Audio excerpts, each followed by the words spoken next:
ध्यान संध्या उपासना के क्रम में आज की हमारी यह 33वीं कक्षा है, 33।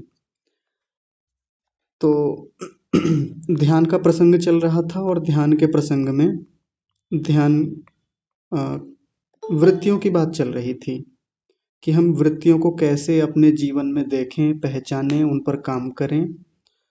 साथ में इन वृत्तियों के माध्यम से अपने भीतर जो उपस्थित संस्कार हैं उनको देखें, जानें और उन पर काम करें। जो वृत्तियां क्लिष्ट हैं, जो क्लेशों से संबंधित हैं, अविद्या से युक्त हैं, उन वृत्तियों को दुर्बल बनाएं, कमजोर बनाएं। और जो वृत्तियां विद्या से युक्त हैं, विवेक से युक्त हैं, ज्ञान से युक्त हैं, उन वृत्तियों को पोषण दें, उनको बढ़ाएं, उन पर बढ़िया से काम करें। तो इन पर हमारी चर्चा चल रही थी और उसमें हमने क्लेशों से संबंधित वृत्तियों को लेकर प्रसंग चला रखा था। तो अविद्या के अंतर्गत कुछ ऐसी बातें हुई जिन पर हमारा व्यवहारिक रूप से ध्यान नहीं जा पाता। व्यवहारिक जीवन में हम अपना जीवन चलाते रहते हैं और हमको लगता है कि हम जो कर्म कर रहे हैं इसका कर्माशय बन जाएगा और अच्छा या बुरा जो कर्माशय बनेगा परमात्मा उसके अनुसार हमको वैसा फल देगा। अच्छे कर्माशय हो जाएंगे तो सुख भोग देगा और खराब कर्माशय बनेंगे तो दुख भोग देगा। इतने तक हमारी ज्यादातर दृष्टि रहती है। लेकिन एक जो गंभीर साधक होता है वो बहुत अच्छे से इस बात पर ध्यान रखता है कि जो भी मैं वृत्तियां बना रहा हूँ, जो भी मेरे व्यवहारिक जीवन से संबंधित विचार मेरे मन में चल रहे हैं, भीतर से वृत्तियां आ रही हैं, उनसे जो संस्कार बन रहे हैं वो बहुत व्यापक प्रभाव डालने वाले हैं। तो जब वो ऐसा विचार करता है तो फिर उसके व्यवहार में सावधानियां बढ़ जाती हैं। वो हर छोटी से छोटी चीज को देख करके ये सोचता है कि इस कार्य को करने में, इस विचार को करने में, इस कर्म को करने में कैसी तो वृत्ति बनेगी और उसके कैसे संस्कार बनेंगे। और एक आध्यात्मिक व्यक्ति की असली पहचान यही होती है कि वो अपने व्यवहारिक जीवन और ध्यान संध्या उपासना में, यानी सांसारिक व्यवहार में और आध्यात्मिक व्यवहार में, वो मुख्य रूप से अपने वृत्तियों और संस्कारों पर केंद्रित रहता है। कर्म उसके लिए उतना महत्व का नहीं होता। होता है, कर्म भी कर ही लेगा, कर्म करने से कोई व्यक्ति बच भी नहीं सकता। लेकिन जब कोई व्यक्ति वृत्तियों और संस्कारों पर जाकर केंद्रित हो जाए तो फिर उसके जो कर्म है वो तो स्वतः ही या तो शुभ सकाम कर्म होंगे या निष्काम कर्म होंगे, फिर वो गलत कर्म तो वैसे भी नहीं करने वाला।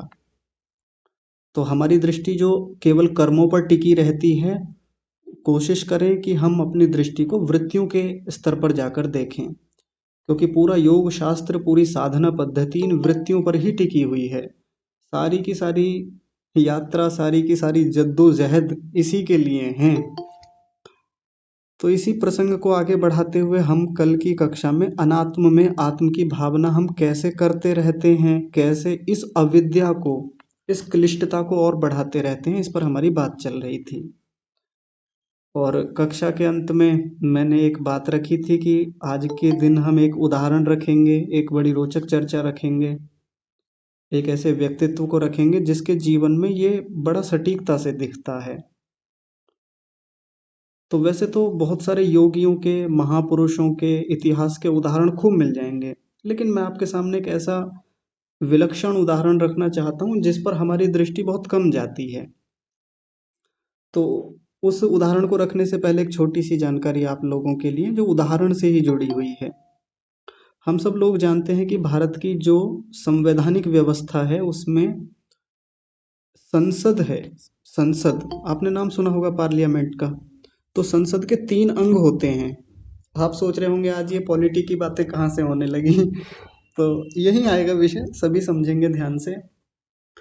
तो संसद के 3 अंग होते हैं, एक लोकसभा, एक राज्यसभा और तीसरा अंग होता है राष्ट्रपति। लोकसभा, राज्यसभा और राष्ट्रपति, इन तीनों को मिलकर हमारी संसद बनती है। तो बहुत सारे लोग इस संसद में होते हैं। राज्यसभा में बहुत सारे सांसद हैं और बहुत सारे सांसद राज्यसभा में हैं, राज्यों का प्रतिनिधित्व करने वाले लोग हैं। और एक तरफ अकेला राष्ट्रपति है जिसके पास बहुत सारी शक्तियां हैं, जिसके पास बहुत बड़ा ऐश्वर्य होता है, बहुत सारी सुविधाएं होती हैं। जहाँ उसका राष्ट्रपति भवन है उसको अकेले को ही इतनी सुविधाएं मिलती हैं जो देश के बहुत बड़े जनमानस का स्वप्न होता है। तो एक राष्ट्रपति के पास इतनी सुविधाओं का होना सामान्य सी बात है, क्योंकि वो देश के सबसे ऊंचे पद पर है, सबसे ऊंचे पद पर। और लोग सपना देखते हैं, सोचते हैं कि हम भी कभी जीवन में उस पद तक पहुंचे और उन सुखों को भोगें जो एक राष्ट्रपति के पास होते हैं। तो वो वैसे तो हमारे इस भारत के इतिहास में बहुत सारे राष्ट्रपति हुए हैं, लेकिन एक ऐसे राष्ट्रपति हैं जिनका नाम हम बड़े सम्मान से लेते हैं और जिनका जीवन अपने आप में प्रेरणा का स्रोत है। नाम आपने सुना होगा, डॉक्टर एपीजे अब्दुल कलाम। आप सोच रहे होंगे कि यहाँ योग दर्शन की कक्षा में और वो भी अविद्या वाले प्रसंग में डॉक्टर एपीजे अब्दुल कलाम का क्या मामला है, उनको लेने का क्या औचित्य है।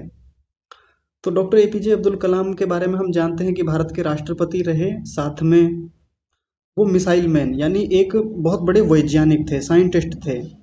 विदेशों में उनकी बड़ी धूम रही, बहुत नाम रहा उनका, और देश में तो आज भी उनका सम्मान होता है। तो लगभग 83 वर्ष की आयु होते होते उनकी मृत्यु हुई। वो इस देश को छोड़ करके गए, इस संसार को छोड़ करके गए।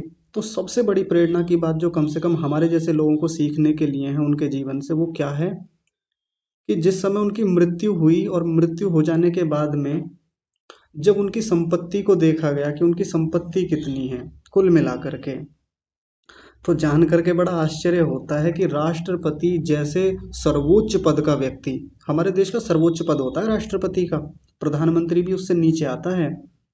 तो देश के सर्वोच्च पद पर बैठा हुआ व्यक्ति जिसके पास ढेर सारे ऐश्वर्य होते हैं, हो सकते हैं, उसके बावजूद भी डॉक्टर एपीजे अब्दुल कलाम की जब संपत्ति टटोली गई, देखा गया, तो आप जान करके हैरान रह जाएंगे। सबसे अधिक संख्या में उनके पास पुस्तकें थीं, लगभग 2500 पुस्तकें, 2500 पुस्तकें थीं।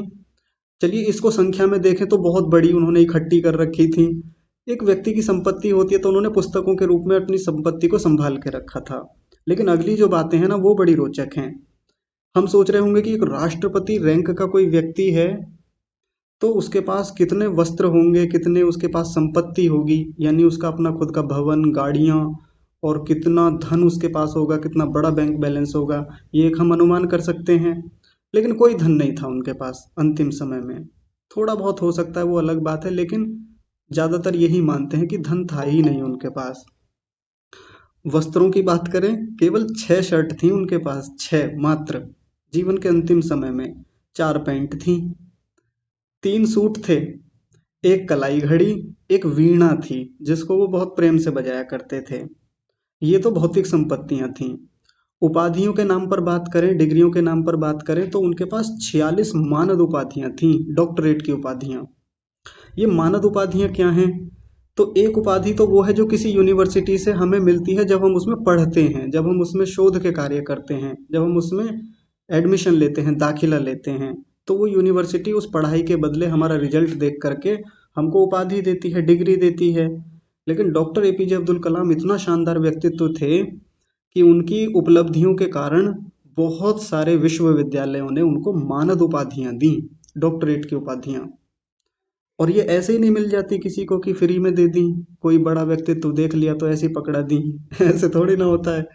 उनका महान व्यक्तित्व, उनके द्वारा किए गए देश के लिए बड़े योगदान, विज्ञान के क्षेत्र में, सेवा के क्षेत्र में, अन्य क्षेत्रों में जो उनके योगदान रहे, उनके बदले में उनको कम से कम 46 मानद उपाधियां मिली। आप सोचिए कितनी बड़ी उपलब्धि एक व्यक्ति के लिए है। इतना महान व्यक्तित्व जब कोई राष्ट्रपति बनता है तो कितना सारा उसके पास सामान होता है, कितनी सारी व्यवस्थाएं होती हैं। जब वो वहां से राष्ट्रपति भवन से लौट करके आता है, यानी जब वो उसका कार्यकाल समाप्त होता है, तो बहुत सारा सामान वो घर वापस लेके जाता है वहां से। डॉक्टर एपीजे अब्दुल कलाम जब अपने राष्ट्रपति भवन में पहली बार गए राष्ट्रपति बनने के बाद, उनके पास 2 सूटकेस थे और जब लौट करके आए तो लौटने के समय भी केवल 2 सूटकेस थे। आप सोचिए, विचार करके देखिए, इतना शानदार व्यक्तित्व।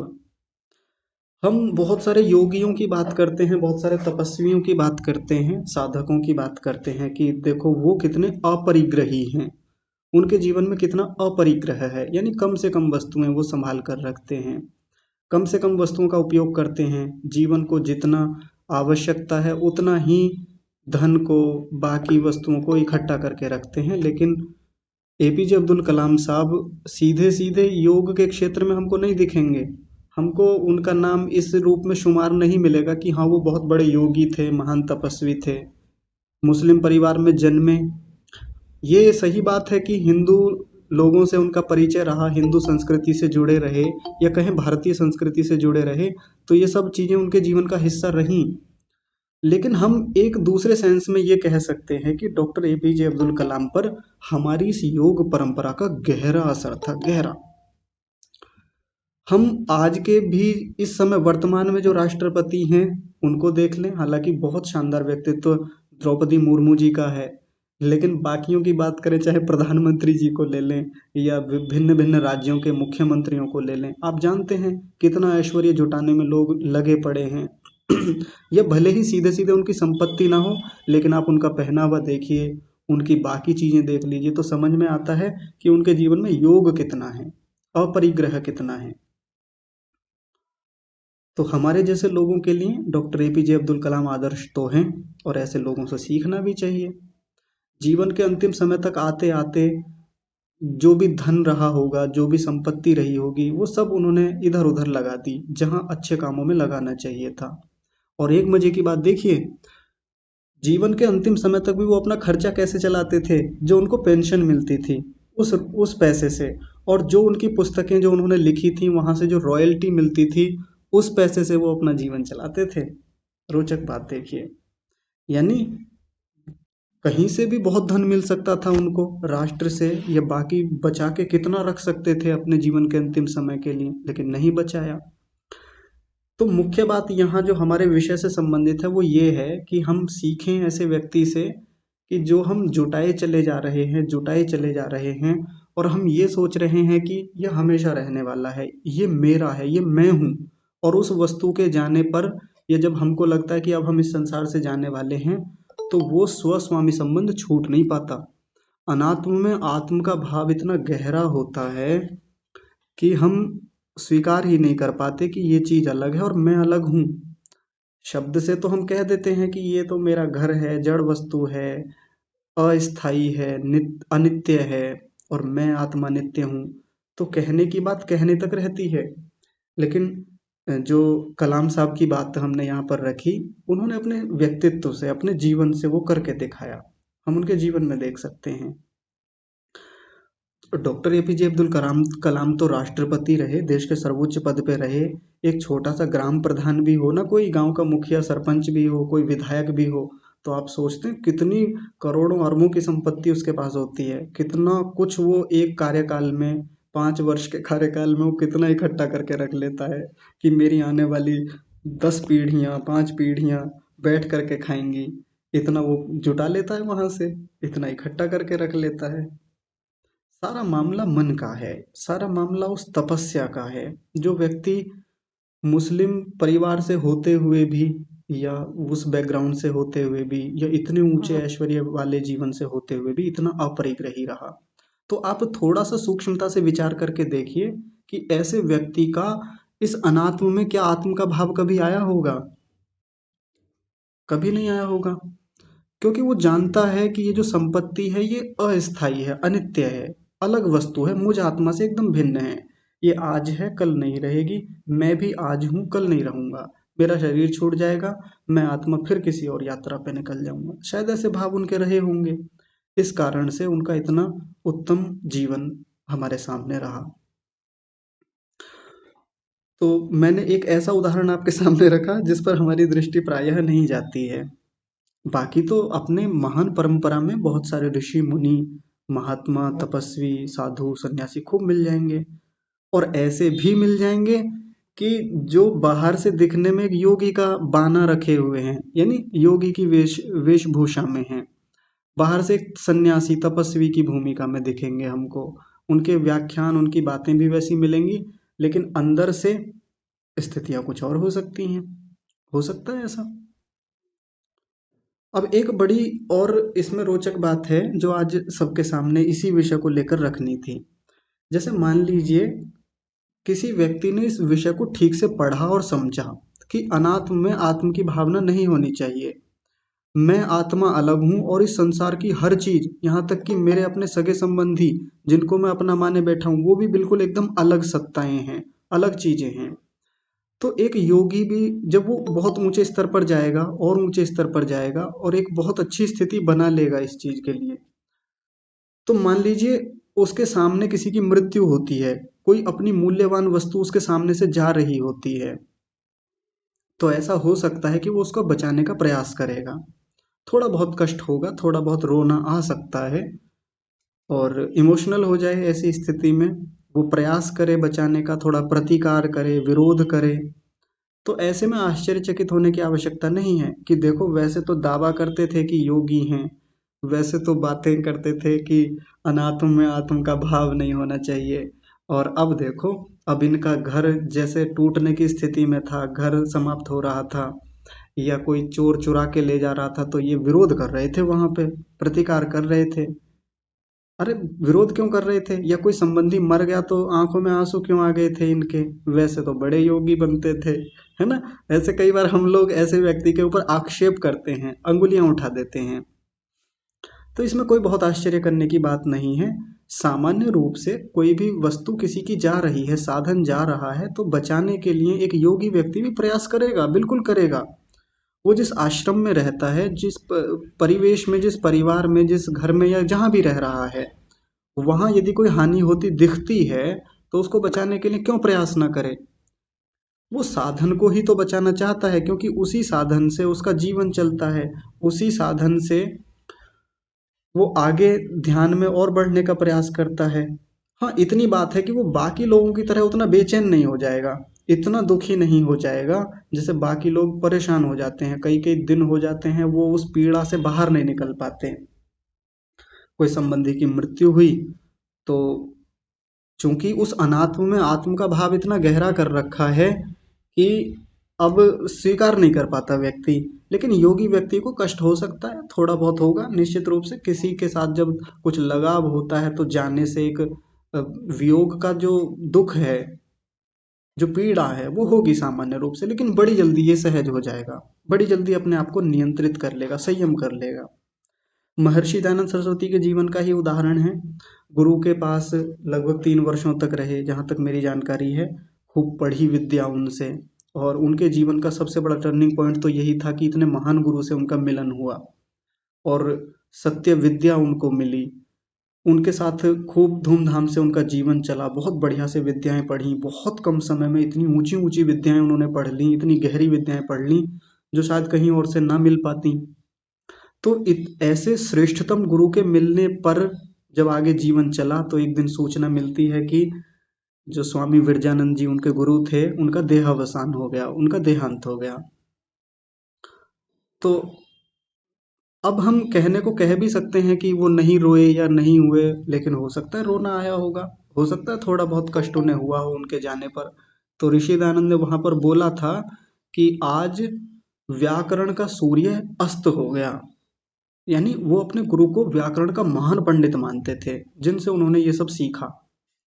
तो हो सकता है कष्ट हुआ हो, दुखी हुए हों, आंखों से आंसू आए हों, ऐसा तो मेरी ध्यान में नहीं, मैंने पढ़ा नहीं, लेकिन हो सकता है ऐसा कुछ रहा हो। और आंसू आ भी गए हों, थोड़ा कष्ट पीड़ा हुई हो, तो इसमें कोई आश्चर्य ना करे, उस पर ज्यादा चिल्पो ना करे कि देखो ऋषि दयानंद जैसे व्यक्ति वहां रो पड़े थे, आंखों से आंसू आ गए थे, किस बात के योगी हैं, किस बात के महर्षि हैं, तपस्वी हैं, गुरु की मृत्यु पर रो पड़े थे।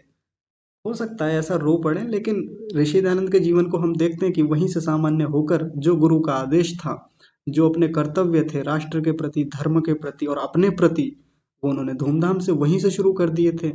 हम कोई ऐसा थोड़ी पढ़ते हैं उनके जीवन में कि वो बहुत बेचैन रहे लंबे समय तक और उस दुख से उबर ही नहीं पाए थे, महीनों लग गए, वर्षों लग गए, ऐसा थोड़ी पढ़ते हैं। तो यदि कोई व्यक्ति के, किसी व्यक्ति के साधन जा रहे हैं जो कि अनात्म हैं, तो उनको बचाने का प्रयास करता हुआ कोई व्यक्ति दिख जाए तो हम ये ना मान लें कि ये योगी नहीं है। पर हाँ, कोई बहुत बेचैन उनके लिए दिख जाए, कोई बहुत गहरी आसक्ति वाला दिख जाए, किसी संबंधी के जाने पर, वियोग होने पर बहुत पीड़ित हो रहा हो, रो रहा हो, परेशान हो, कई दिनों तक भोजन ना करे और अ, लंबा समय उसी डिप्रेशन में, तनाव में रहे, तो फिर हाँ, हम कह सकते हैं कि ये व्यक्ति योगी तो नहीं हो सकता। इतना बाहर के लक्षणों से हम कह सकते हैं। लेकिन मामला तो सारा ये अंदर का है, भीतर का है। अब बाहर के लक्षणों से भी बहुत सारी बातें पता चलती हैं। हम किसी व्यक्ति को देख करके बता सकते हैं, कह सकते हैं, अनुमान लगा सकते हैं कि हाँ, ये योगी हो सकता है। इसके भीतर ये स्थिति हो सकती है कि इसका अनात्म में आत्मभाव नहीं है ना? बाहर के लक्षणों से हम ऐसा देख सकते हैं कि मान लीजिए कोई व्यक्ति अब ज़्यादा चीज़ें नहीं रखता। पहले उसके पास बहुत सारी गाड़ियाँ थीं, बहुत बड़े बंगले में रहता था। अब उसने सब चीज़ें सीमित करके एक छोटा-सा सामान्य सा घर लिया या अपना काम चलाने लायक घर ले लिया, एक गाड़ी रख ली है। ये और अब पहले जैसी जो उसकी भाग-दौड़ रहती थी, दौड़-धूप रहती थी चीज़ों के लिए, अब उतनी नहीं रहती। तो हाँ, हम कह सकते हैं बाह्य लक्षणों के आधार पे कि अब ये व्यक्ति अध्यात्म में गहरा जाने लगा है, अब गहराई पकड़ रहा है। बिल्कुल कहा जा सकता है, ऐसा दिखने दिखने भी लगता है। पर अंदर क्या है मामला, ये तो वही व्यक्ति जानता है या परमात्मा बेहतर जानते हैं। अब कई बार ये होता है कि हम जब ऐसी चर्चाएँ सुनते हैं, ऐसी बातें होती हैं, तो फिर हमारा ध्यान दूसरों पर जाता है, विशेषकर कैसे लोगों पर? जैसे स्वामी रामदेव जी हैं। जैसे ये चर्चा चल रही है तो कई लोगों के मन में सीधा स्वामी रामदेव जी का एक चित्र बन गया होगा, यानी उनकी स्मृति आ गई होगी कि देखो वैसे तो सन्यासी हैं, वैसे तो अ, एक बहुत बड़े योगी के रूप में प्रतिष्ठित हैं, योग ऋषि के रूप में एक छवि बनी हुई है उनकी। और वैसे देखो इतने अपना एक मतलब स्वयं का हेलीकॉप्टर है या जो भी उनकी व्यवस्थाएं हैं, इतना बड़ा ऐश्वर्य है, वैसे इतने बड़े बड़े खड़े कर रखे हैं। तो उनकी आलोचना करने वाले भी खूब लोग मिल जाएंगे उनके बाह्य ऐश्वर्य को देख करके। और उनके जो समर्थक हैं, जो उनको मानने वाले हैं, जो उनके अनुयायी हैं, वो उनकी प्रशंसा करते मिल जाएंगे कि देखो इतना कुछ होने के बाद भी स्वामी जी के अपने नाम पर कोई संपत्ति नहीं है। स्वामी जी इतना होते हुए भी जमीन पर सोते हैं, इतना होते हुए भी स्वामी जी एक कटी वस्त्र में और एक उत्तरीय में रहते हैं, कोई विशेष नहीं पहनते कि वो बहुत रत्न आभूषण धारण कर रहे हैं। और देखो इतना होते हुए भी स्वामी जी इतना सामान्य भोजन करते हैं, एकदम ग्राउंड क्या कहते हैं उसको, अ, धरातल के व्यक्ति हैं, बिल्कुल धरातल पे रहते हैं, बड़ा सामान्य विनम्र जीवन है। तो उनके समर्थक इस रूप में भी बात करते हैं और उनको महान योगी सिद्ध करते हैं कि देखो इतने बड़े योगी हैं। बिल्कुल हो सकते हैं, हो सकता है कि वास्तव में उनकी स्थितियां हों, लेकिन हम केवल बाह्य लक्षणों के आधार पर ये तय नहीं कर सकते कि ये व्यक्ति योगी है या ये योगी नहीं है, ये भोगी है। बिल्कुल नहीं कह सकते ऐसा। अनुमान मोटा मोटा लग सकता है, लेकिन वो व्यक्ति स्वयं जानता है कि वो क्या है। तो जब मैं ये चर्चा कर रहा हूँ तो हो सकता है आपके ज़हन में, आपके मस्तिष्क में, मन में और भी कई नाम आ गए हों, आपके आसपास के आपके कोई गुरुजन आ गए होंगे या किसी कोई संबंध के सन्यासी होंगे, परिचित सन्यासी, कोई और महात्मा, साधु, कुछ ऐसे ध्यान आ गए होंगे नाम। अब हम उनकी फिर क्या करेंगे? अब हम उनकी पहचान करके देखेंगे। यही करेंगे कि ना, ना ये तो ये तो साधु नहीं है, ये तो योगी नहीं हो सकते। हाँ, ये योगी हो सकते हैं। ऐसा हम कोशिश करेंगे, अनुमान लगाएँगे, पूछेंगे, उनसे भी कई बार बात करेंगे। और हम कई बार ऐसा करते भी हैं कि आपके भीतर क्या स्थिति है? ऐसा पूछते हैं जा कर के।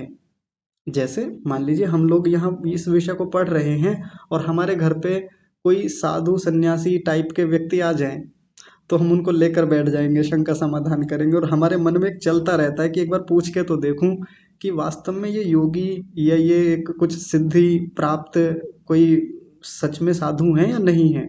हम ऐसा प्रश्न भी रख देते हैं उनके सामने कि स्वामी जी या योगी जी या साधक जी, क्या आपके भीतर ये स्थितियां हैं कि आपके भीतर की अविद्या दूर हो गई है? क्या आप अनात्म में आत्म का भाव नहीं रखते, या दुख में सुख की वैसी भावना, सुख में दुख की भावना नहीं करते, या अशुचि में शुचि की आपकी स्थिति नहीं होती? सीधे सीधे प्रश्न रख देते हैं। क्या आपकी समाधि लग गई है? क्या आपको वैराग्य प्राप्त है? ऐसे प्रश्न हम कर देते हैं।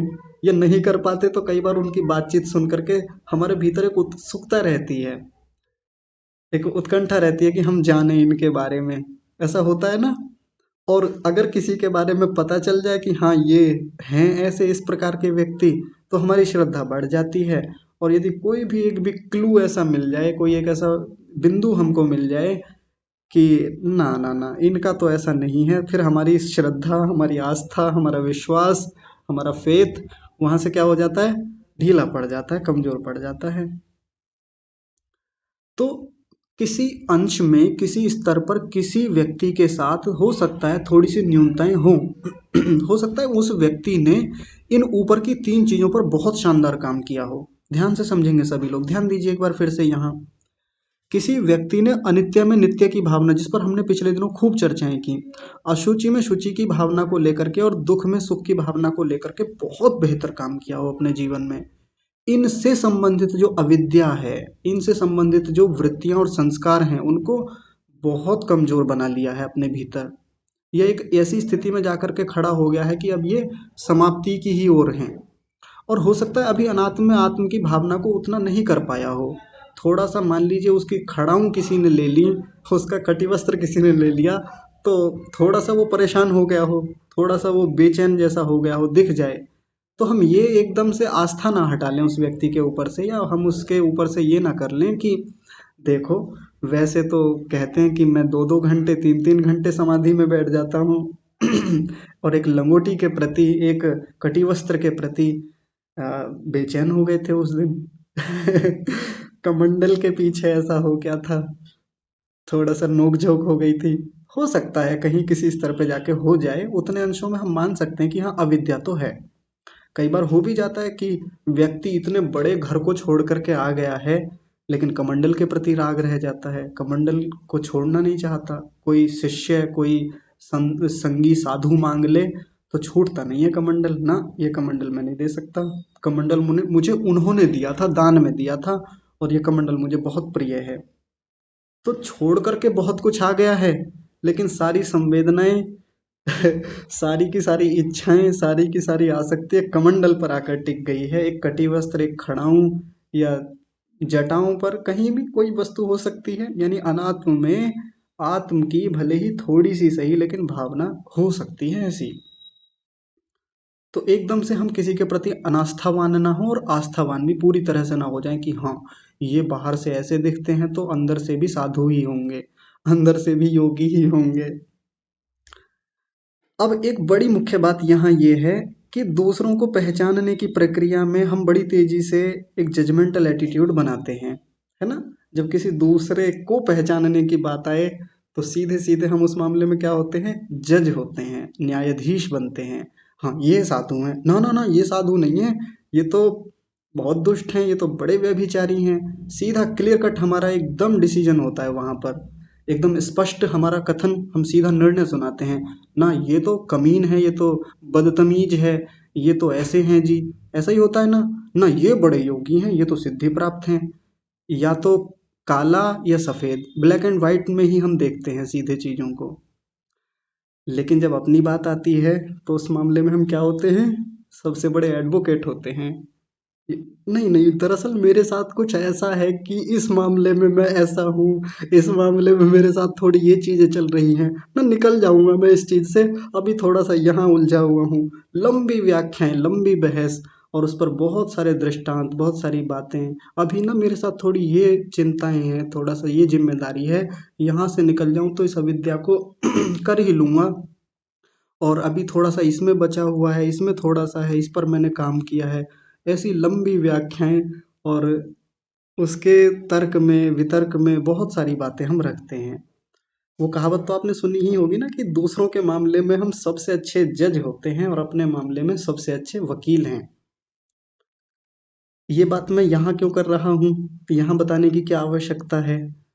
तो जब हम किसी साधु सन्यासी या साधु सन्यासी की वेशभूषा धारण किए हुए किसी व्यक्ति को देखते हैं, तो वही जजमेंटल हमारा एक एप्टीट्यूड या एटीट्यूड होता है।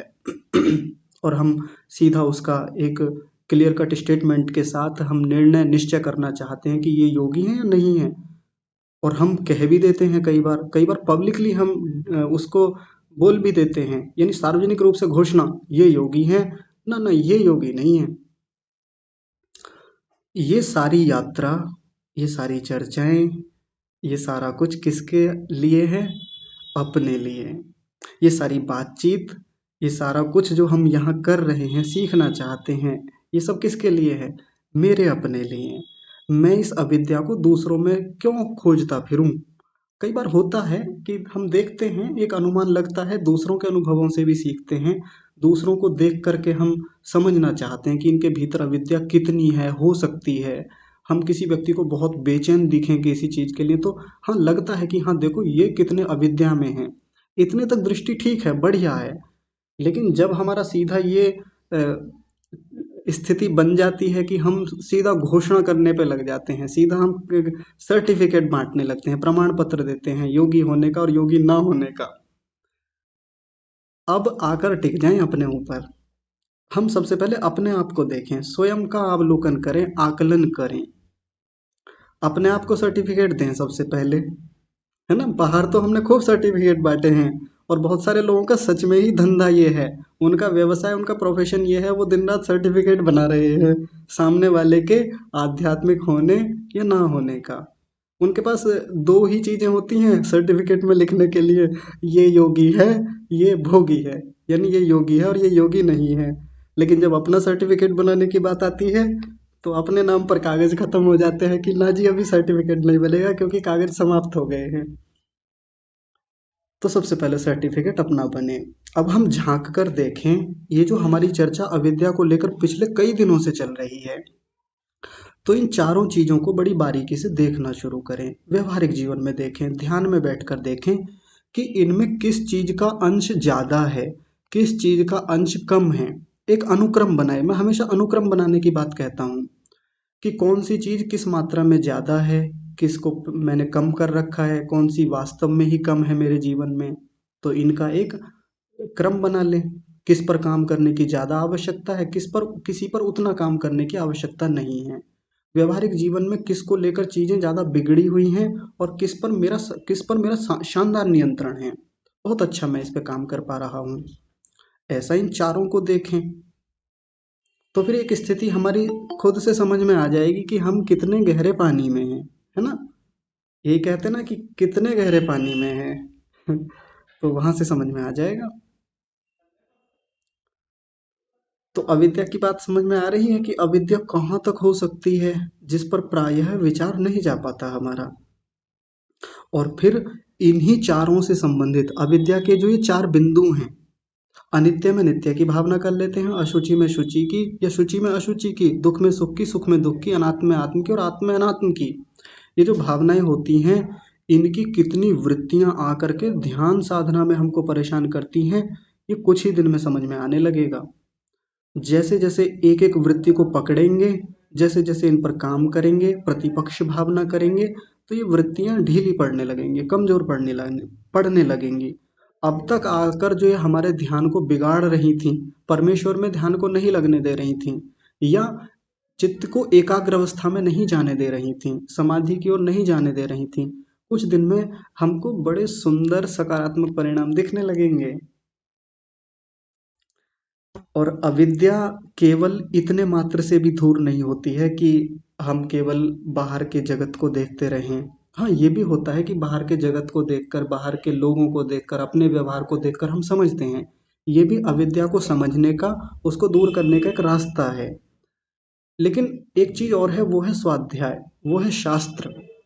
यहाँ आकर थोड़े हम कमजोर पड़ जाते हैं। जब भी शास्त्र की बात आती है, तो हमारी अरुचि होने लगती है, क्योंकि शास्त्र ही वो बताने वाला है, शास्त्र ही वो निर्देश देने वाला है कि क्या तो विद्या है और क्या अविद्या है, क्या सत्य है, क्या असत्य है, क्या कर्तव्य है, क्या अकर्तव्य है। यानी धर्म की सही सही बात तो शास्त्र हमें बताएगा। और मैंने एक दिन कक्षा में रखा था कि परमेश्वर के दो प्रकार के काव्य हैं। परमात्मा ने दो काव्य बनाए, एक तो श्रव्य काव्य और एक दृश्य काव्य। श्रव्य काव्य उसका वेद है, जो उसने ज्ञान दिया, जो उसने शास्त्र हमको दिया, वो उसका क्या है, श्रव्य काव्य। उसको पढ़ना होगा, समझना होगा। और वेद का मतलब वेद और वेद के अनुकूल जो ग्रंथ हैं, यानी दर्शन हो गए, उपनिषद हो गए, ब्राह्मण ग्रंथ हो गए, या उन वेदों में से जिन ऋषियों ने अपनी बातें आगे बढ़ाई, व्याख्याएं की, उनको लिखा, उनको पढ़ाया, समझाया, वो सब वेदानुकूल ग्रंथ हो गए, उनको सबको वेद की कैटेगरी में ले लेंगे, या स्मृति ग्रंथ हो गए। तो वो भी पढ़ना जरूरी है। केवल जो मैंने यहाँ बातें रखी हैं, आपने वो बातें सुन ली हैं, इतने मात्र से भी अविद्या पूरी तरह से समझ में नहीं आ जाएगी। जब हम और गहराई में जाकर शास्त्रों को पढ़ेंगे, आधुनिक विषयों को पढ़ेंगे, तब और समझ में आएगा कि अविद्या इतनी भी गहरी है हमारे भीतर, इतनी गहराई से ये बैठी हुई है। और मैं हमेशा से एक चीज का बड़ा समर्थन करता रहा हूँ कि आधुनिक विषयों को पढ़ने में हम पीछे ना हटें।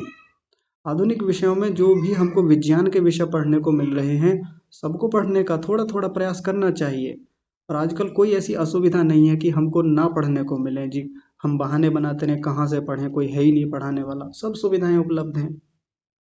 एक व्यक्ति जितना गहराई से साइंस को पढ़ता है, या टेक्नोलॉजी को पढ़ता है, या भौतिक विज्ञान को, रसायन विज्ञान को, जीव विज्ञान को, भूमि विज्ञान को, पृथ्वी विज्ञान को, या इसके अलावा यदि कोई स्पेस टेक्नोलॉजी को भी पढ़ता है, वहाँ से भी चीज़ें समझ में आती हैं, और ये सब विषय वहीं जाके जुड़ जाएंगे। कोई ये ना सोचे कि ये बातें केवल शास्त्रों की, अध्यात्म की बातें हैं, और वो कहाँ से भौतिकी की बातें उठा के लेके आ गए। उनको पढ़ते पढ़ते भी व्यक्ति समझने लगता है। यदि एक बहुत अच्छे स्तर का वैज्ञानिक, साइंटिस्ट थोड़ा गंभीरता से चीज़ों को देखे, तो मैं कहता हूँ उससे सुंदर दृष्टि किसी की हो ही नहीं सकती। हम लोग भी नहीं देख सकते उतना गहराई से, क्योंकि हमको दिखने में कोई वस्तु सामान्य वस्तु दिखती है। हमको रक्त की बूंद का केवल लाल रंग दिखता है, और बूंद कितनी मोटी है रक्त की, बस उतना दिखता है। लेकिन एक साइंटिस्ट को, एक टेक्नोलॉजी के जानकार व्यक्ति को, उस रक्त की बूंद के भीतर बहुत कुछ दिख रहा होता है, बहुत कुछ। उसके भीतर कितने वायरस हो सकते हैं, उसके भीतर और क्या स्थितियां हैं, सब कुछ देख रहा है वो। उसके भीतर जीन्स कितने हैं, या कितनी सारी चीजें जो अनुवांशिकी के स्तर पर कितनी चलती हैं, वो उन सब को बहुत बारीकी से देख पा रहा है। वो परमाणु के स्तर पर जा करके सोच रहा है। वो इलेक्ट्रॉन, न्यूट्रॉन, प्रोटॉन और जितने भी गॉड पार्टिकल्स हैं, अत्यंत सूक्ष्म से सूक्ष्म जो भीतर कण हैं, तत्व हैं, उनके जो गुण धर्म हैं, विशेषताएं हैं, उस एक खून की बूंद, रक्त की बूंद के भीतर वो इतना कुछ देख पा रहा है।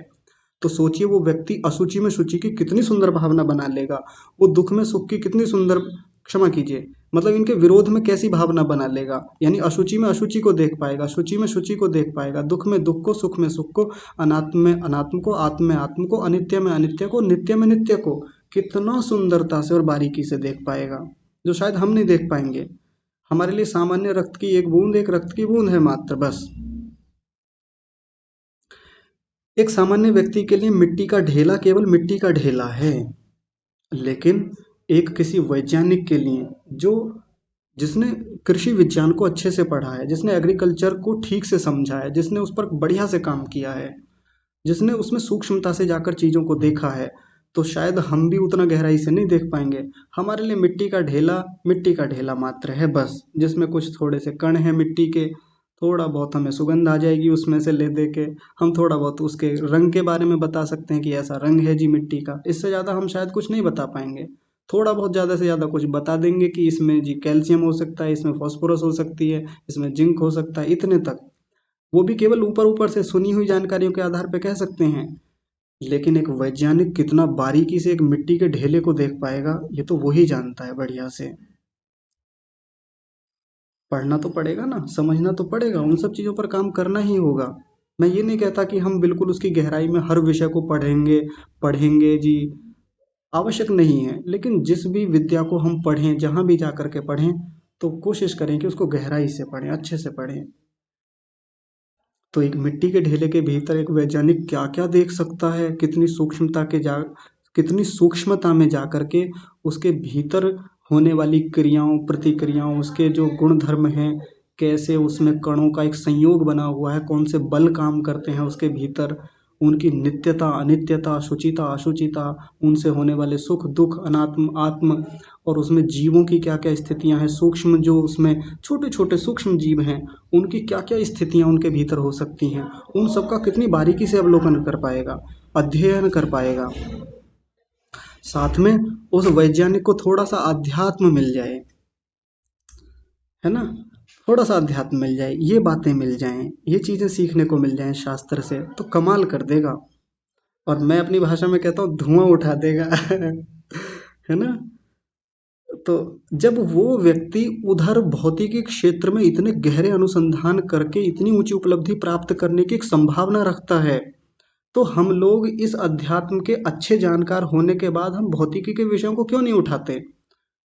भौतिक विज्ञान को क्यों नहीं उठाते? भौतिक विज्ञान का मतलब संसार का ज्ञान, हम बाकी सब चीजों को उसी में ले लेंगे, भौतिक विज्ञान में ही। शरीर विज्ञान हो सकता है। रक्त की केवल एक बूंद की बात की थी मैंने। शरीर में तो कितना विज्ञान भरा हुआ है। पूरा व्यक्ति का जीवन निकल जाए पूरे शरीर पर अध्ययन करते करते, लेकिन पता भी नहीं चल पाएगा कि इतना कुछ गहरा विज्ञान इस शरीर के भीतर है। कितना कितना बुद्धिमान वो रहा होगा जिसने इस मनुष्य शरीर को बनाया।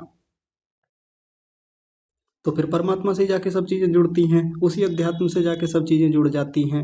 फिर जिस शरीर के पीछे इतना भाग रहे थे, जिस शरीर के नष्ट होने पर बेचैन हो रहे थे, बाल सफ़ेद हो गए तो बहुत परेशान हो गए थे, कुछ हॉर्मोन्स का मामला है, ज़्यादा कुछ है भी नहीं। यदि बाल काले से सफ़ेद हो गए और एक व्यक्ति परेशान हो जाए, दुखी हो जाए कि अभी तो 30-40 का ही हूँ और बाल कैसे सफ़ेद हो गए, अब पार्टी में कैसे जाऊँगा, दोस्तों को कैसे मुंह दिखाऊंगा, अब वो कॉन्फिडेंस नहीं आता, मेरा तो आगे के बाल उड़ गए हैं, मेरे चेहरे पर झुर्रियाँ पड़ने लगी हैं। वो केवल उतने तक देख पाएगा। लेकिन एक आध्यात्मिक और साथ में वैज्ञानिक दृष्टिकोण वाला व्यक्ति, जिसका साइंटिफिक टेम्परामेंट है, वो व्यक्ति कहाँ तक जाके सोचेगा? हार्मोनल चेंजेस का मामला है, कुछ धातुएं क्षीण हो रही हैं, बस उतना मामला है। आयु के साथ साथ ये सब हो रहा है, वो कुछ और गहराई में जाके देख रहा है।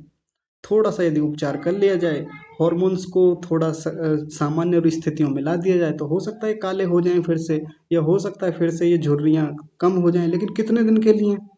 कितने दिन के लिए बालों को काला कर लेंगे? एक समय के बाद तो फिर भी सफ़ेद होने हैं, एक समय के बाद तो फिर भी उड़ने हैं, ये दांत एक दिन के बाद, एक समय के बाद तो फिर भी गिरने हैं। तो एक साइंटिफिक टेम्परामेंट और स्पिरिचुअल टेम्परामेंट का जो कॉम्बिनेशन बनाने वाला व्यक्ति है, आप सोचिए वो इस बात से कितना कुछ निकाल सकता है यहीं से, इस शरीर को देख करके ही। और हमारी जब हमारे पास ये दृष्टिकोण नहीं होता, ये टेम्पर हमारा नहीं होता, तो हम कहाँ कितनी बेचैनी हमारे भीतर चलती है। अब मैं कैसे तो पार्टी में जाऊंगा, कैसे मैं दोस्तों को मुंह दिखाऊंगा, ये कैसे महिलाओं के साथ ज़्यादा होता है। अब वो फिर खोजती हैं, तमाम उत्पादों को देखती हैं, प्रोडक्ट्स देखती हैं मार्केट में। बाल काले करने के लिए कौन सा बेहतर रहेगा, कौन सा नेचुरल है, कौन सा आर्टिफिशियल है, ये हार्मफुल है, ये बढ़िया है, ये अच्छा है, ये बुरा है। फिर उसी में जीवन जाता है, उन्हीं के सबके चयन में ही लगे रहते हैं जीवन भर। वो बुरा नहीं है। सामान्य व्यवहारिक जीवन जीने के लिए व्यक्ति बाल काले कर रहा है या वो सब कर रहा है, बढ़िया है, ठीक है। इससे एक आत्मविश्वास आता है, व्यक्ति का बाह्य जीवन अच्छा चलता है, कोई समस्या नहीं है। लेकिन उन्हीं पर केंद्रित हो जाए आकर के, और उन्हीं को मान ले कि यही अंतिम सत्य है कि अब ये शरीर का कुछ भी नष्ट नहीं होना चाहिए, शरीर की हानि नहीं होनी चाहिए, शरीर क्षीण नहीं होना चाहिए, रोक के मानूंगा कुछ भी हो जाए, तो ये तो अविद्या ही है। इसमें विद्या की बात कहाँ से रह गई? तो अविद्या वाला प्रसंग तो पूरा हो गया है मेरी ओर से। अभी अस्मिता बचा हुआ है और साथ में अभिनिवेश बचा हुआ है, तो इन पर भी अगली कक्षाओं में हम बात करेंगे। लेकिन आज की चर्चा को हम यहीं विराम देते हैं। आप सब लोग बड़े ध्यान से सुनते हैं, सबका तो मैं बहुत धन्यवाद करता हूँ। और विशिष्ट रूपेण धन्यवाद परमपिता परमेश्वर का, जिन्होंने इस अविद्या को दूर करने में, समझने में इतना महानतम सहयोग किया है। तो ऐसे परम सहायक परमेश्वर का हृदय से धन्यवाद करते हुए आज की कक्षा को यहीं विराम। आप सभी को सादर प्रणाम। ओम।